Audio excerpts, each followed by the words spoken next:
Baru transit gitu tadi itu. Oh, aduh, tinggal. Udah segal. Aduh kawasan. gimana? Mohon perhatian yang terhormat Wali Kota Bandung tiba di tempat.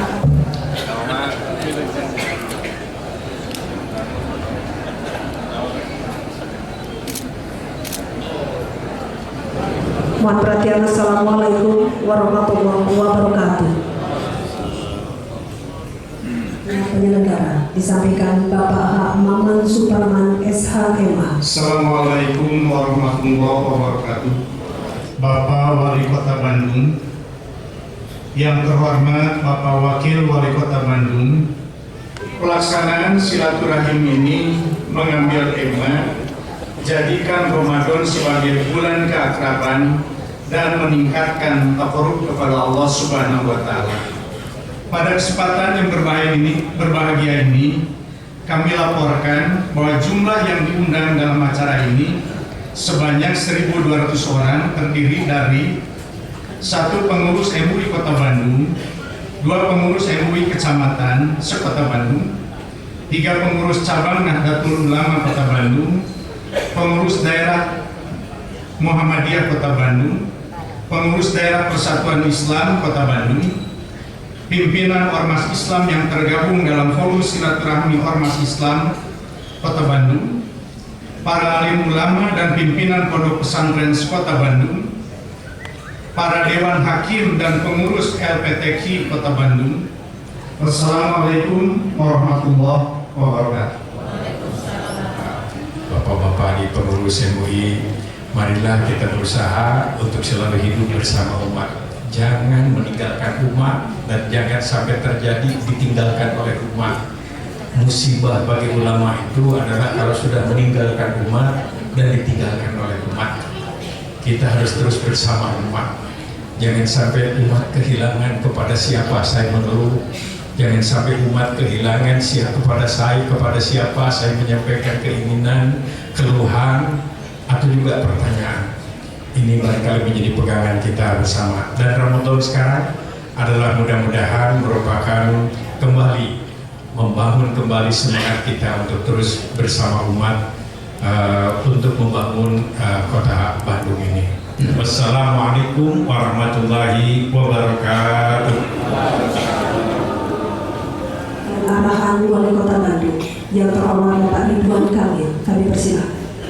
Bismillahirrahmanirrahim. Assalamualaikum warahmatullahi wabarakatuh. Alhamdulillahirabbil alamin. Wassalatu wassalamu ala asrofil anbiya'i wa mursalin wa ala alihi wa sahbihi ajmain. Hormati dan kita muliakan Al-Mukarram Profesor Miftah Farid yang alhamdulillah mendapat amanah untuk memimpin Majelis Ulama Indonesia Kota Bandung dari tahun 2016 sampai dengan 2021. Tahun lalu kita bersilaturahim membicarakan masalah-masalah keumatan, tidak terasa sudah bertemu lagi di setahun kemudian. Mudah-mudahan keanggotaan majelisnya masih lengkap yang tahun lalu dengan tahun ini, amin.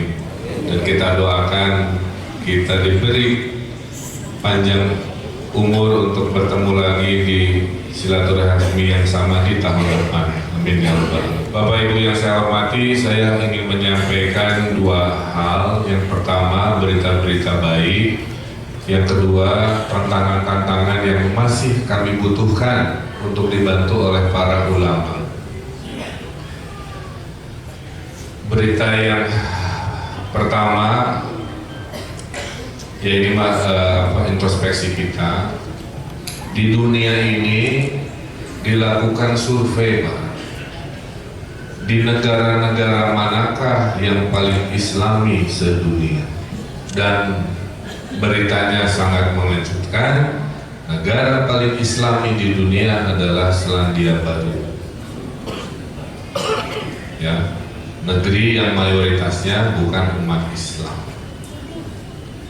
Yang bikin kaget lagi, Indonesia dan negara-negara Arab tidak masuk 5 besar negara-negara yang paling Islami. Ini harus menjadi introspeksi. Ada yang bercerita, mungkin Pak Wali, mungkin di kita mah Allah itu hadir pada saat ibadah saja. Jangan-jangan begitu. Pulang dari ibadah, korupsi deh, gitu ya. Pulang di masjid, buang sampah lagi ke sungai. Di manakah masyarakat yang akhlak-akhlaknya sangat dekat dengan Al-Quran dan Al-Hadis dalam kesehariannya? Alhamdulillahirabbil alamin, kota itu bernama Kota Bandung. Dari Kota Bandung bersama Kota Jogja skornya sama, tersurvei sebagai kota yang paling Islami di seluruh Republik Indonesia. Kota nomor 3 paling Islami ternyata Kota Denpasar menurut survei.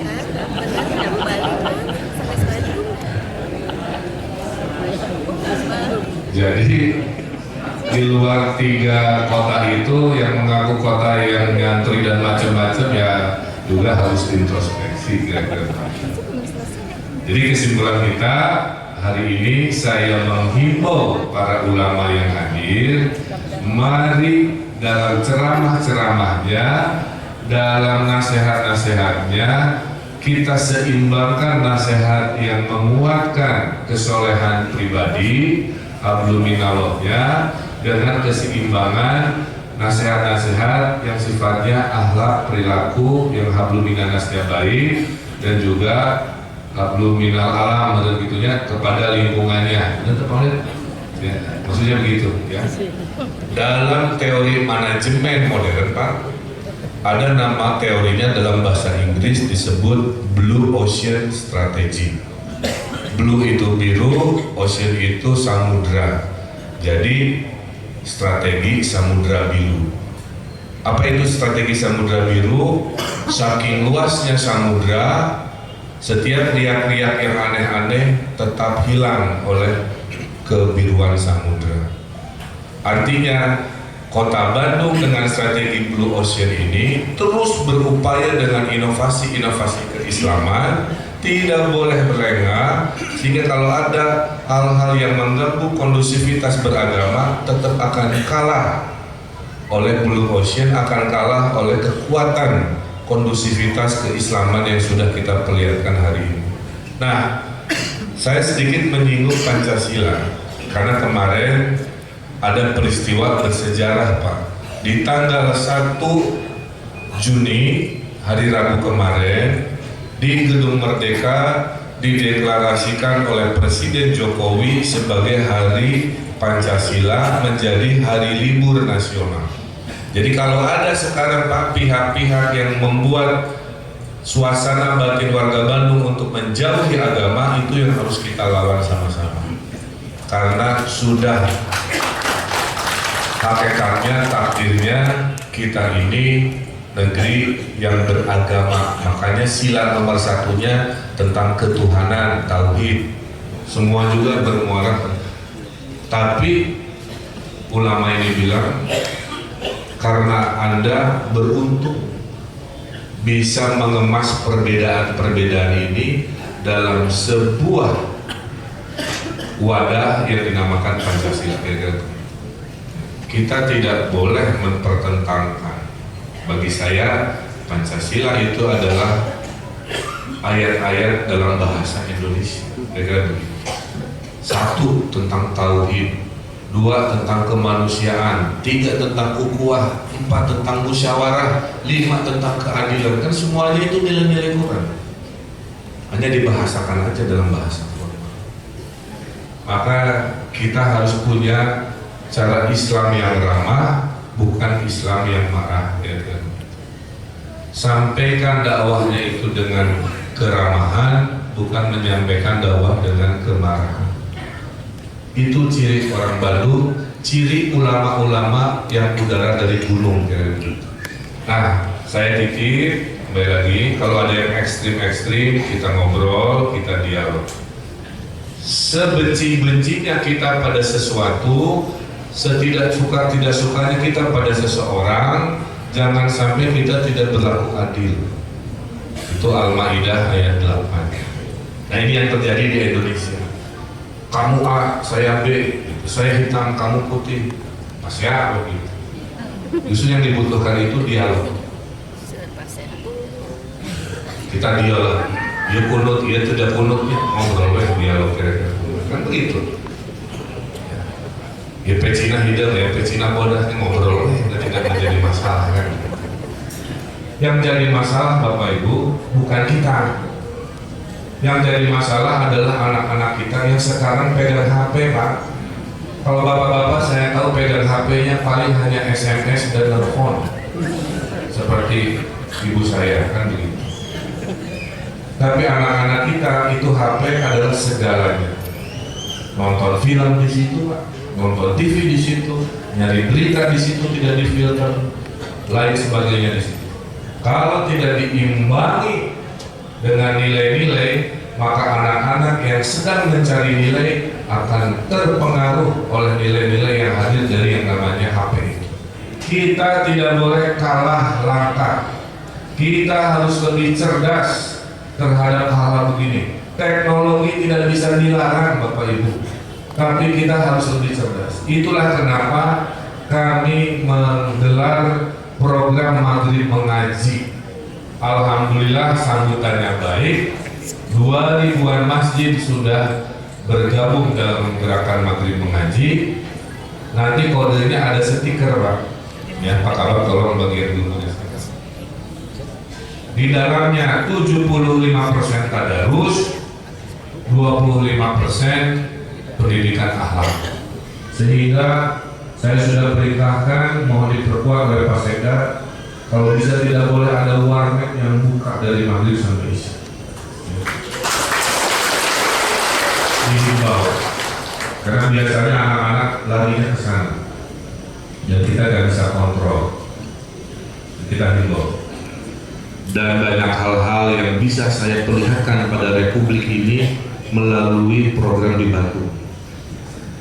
Untuk menjadi contoh Indonesia, tidak harus semuanya ke Jakarta, cukup di Bandung. Contoh, Pak. Allah selalu bersama mereka-mereka yang berikhtiar, itu keyakinan saya. Apa yang terjadi Bapak Ibu? Setahun setelah kami launching kredit melati, 9.000 warga menengah bawah sudah kami martabatkan derajatnya. 3.000 dari 9.000 itu dulunya pelanggan rentenir yang sudah bebas merdeka dari rentenir. Dari 9.000 tidak satu pun Bapak Ibu yang ngemplang membayar cicilan. Jadi orang miskin tidak suka ngemplang pembayaran, tidak seperti konglomerat. Sehingga saya bilang ke Menteri Pak Miftah yang datang ke Bandung, Pak Menteri, tolonglah populerkan ikhtiar kami di Bandung menjadi solusi buat fakir miskin se-Indonesia. Buktinya di Bandung bisa. Yang kedua, saya bercita-cita dengan Mang Ode, di zaman kami yang tinggal 2,5 tahun lagi, saya ingin menihilkan warga miskin di Kota Bandung yang masih 50.000 kepala keluarga. Apa yang ingin kami lakukan? Kami kembali ke Al-Quran, kami kembali ke surat Al-Ma'un. Kami ingatkan bahwa sholat Anda sia-sia kalau Anda tidak bayar zakat, bahwa sholat Anda tidak ada pengaruhnya jika ada masih fakir miskin, tetangga Anda terlantar, anak yatim teka urus. Maka kita launching gerakan Ayo Bayar Zakat minggu lalu. Kami permudah urusannya, memakai HP lagi, di download aplikasinya Ayo Bayar Zakat. Kalau sampaikan Pak ke jamaahnya, Nah, saya ingin mempopulerkan itu karena menurut catatan 500 miliar saja dari 2 triliun potensi zakat di Kota Bandung bisa kita kumpulkan, selesai itu Pak yang namanya 50.000 kemiskinan di Kota Bandung. Saya selalu percaya baldatun thayyibatun warabun ghafur itu terjadi pada saat masalah masyarakat diselesaikan oleh masyarakat sendiri. Teori demokrasinya juga begitu. Negara yang paling baik adalah negara yang peran pemerintahnya paling kecil. Karena masyarakatnya sudah pintar, sudah maju, sudah cerdas, tanpa harus negara segala datang untuk semua urusan. Tapi kalau masih 100% urusan hidup kita ini diurus negara, itu belum menuju kota yang negeri yang paling cerdas demokrasi. Kalau bisa, kembali lagi, saya bilang ke Menteri, ke Presiden, 27 juta warga miskin Indonesia bisa selesai oleh zakat. Karena menurut catatan Bajnas, kalau semua umat Islam di Indonesia bayar zakat, nilainya 200 triliun setahun, Pak. Jadi kalau semua umat Islam bayar zakat 200 triliun, yang dikelola oleh amil zakat lembaga-lembaga hanya 3 triliun, 1,5%. Yang tidak terkelola atau tidak bayar 98,5%. Jadi nggak usah ada BLT Pak, nggak usah ada kartu ini kartu itu, karena saroleh si masyarakat Indonesia gitu. Nah, urusan saroleh inilah maksud saya peran ulama yang paling utama mengkondisikan peradaban itu. Bapak Ibu, para ulama yang saya hormati, kurang lebih itu isi hati saya. Saya berterima kasih yang sebesar-besarnya. Itu sekarang sudah membaik. Sekarang kita bergeser dari kebersihan yang sudah lebih baik ke menghilangkan kemiskinan. Nah, nanti tahun depan kalau kemiskinan menurun, kita cari tema lagi sampai suatu hari Bandung adalah kota samudra biru. Itu teorinya tadi. Kota Blue Ocean Strategi, kota yang nggak bisa dikejar lagi oleh negeri-negeri lain, karena tiap hari kita terus berinovasi. Sampai siapapun yang ingin macam-macam akan hilang, ya masih kalah oleh yang namanya Blue Ocean Strategi atau samudra biru. Itu saja yang bisa saya sampaikan. Dan dalam rangka menyambut tamu agung tadi, silakan Maman, tamu agung kita ibadah bulan Ramadan, mari kita isi, kita ramaikan program Pemkor. Saya dan Mang Oden itu safarinya kemana nanti diatur untuk mengikat ikatan batin yang lebih baik dengan warga, dan insya Allah hubungan seperti ini kita jaga. Dan tidak harus tahun sekali sebenarnya ya. Bertemu begini bisa lebih banyak juga, lebih bagus. Tapi yang sifatnya rutinitas administrasi ya mungkin menyesuaikan setahun sekali. Tapi yang lain-lain kita bertemu sesuai kebutuhan dan urgensi dari masalah-masalah keumatan akhirnya. Ya, jadi alhamdulillah saya bisa memimpin kota paling islami se-Indonesia, tidak lain tidak kurang karena dukungan para ulama yang luar biasa. Itu saja, atur nuhun, dan kurang lebihnya saya mohon maaf lahir batin dalam rangka menyambut Ramadan ini. Kalau ada dalam setahun kekurangan dari khilaf saya dan Mang Ode dari sisi lisan, perbuatan atau tulisan, saya mohon dimaafkan. Itu saja. Billahi taufiq wal hidayah. Wassalamualaikum warahmatullahi wabarakatuh.